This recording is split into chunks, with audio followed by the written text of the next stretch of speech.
Dr. Evelyn Hartman was a skilled psychiatrist who dedicated her life to helping those struggling with grief and depression. Every Thursday evening at 7, a group of mourners gathered in her office, forming a solemn circle as they shared their pain and sorrow.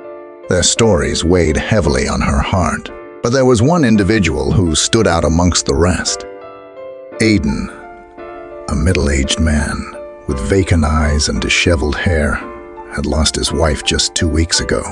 The tragedy had left him shattered, his grief emanating like a palpable aura.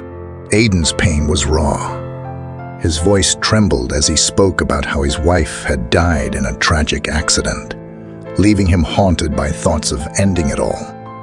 Throughout the sessions, Dr. Hartman felt a magnetic pull towards Aidan. She listened intently to his words, offering guidance and support, but it seemed as though her words fell on deaf ears. Aidan remained lost in his darkness, seemingly impervious to her attempts to reach him. Meanwhile, the other members of the group responded positively to her counsel, finding solace in her words. One Thursday evening, as the group gathered in their familiar circle, Dr. Hartman noticed Aidan's absence. The air was heavy with anticipation as the session began.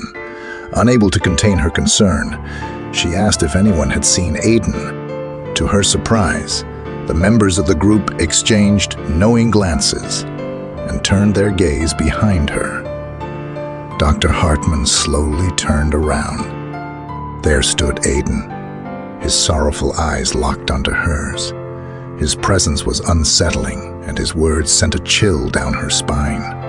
"I'm sorry," he murmured, his voice carrying an otherworldly weight, "but I missed you so much. I had to be with you." Confusion and fear intertwined within Dr. Hartman's mind as she faced Aidan. But as she looked back at the faces of the others in the group, a horrifying realization dawned upon her. The people seated around her were not the living, but rather the dead, the source of the pain for the living. Terror gripped her as the truth settled in. She looked back at Aidan, her husband. The circle she had been a part of was not a therapeutic session, but a gathering of lost souls, the source of the grief of her living patients.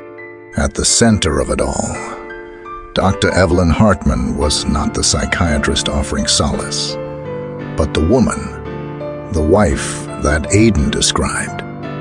As the weight of her realization bore down on her, the room seemed to darken, the shadows growing longer and more sinister.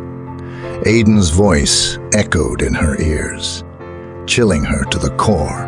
"I missed you so much. I had to be with you. I had to be with you." She looked at him. She looked into his eyes. She knew him. His gray hair was gone. His youth had returned. She walked to him, unafraid, and embraced him. In his arms, she released her grip on the world.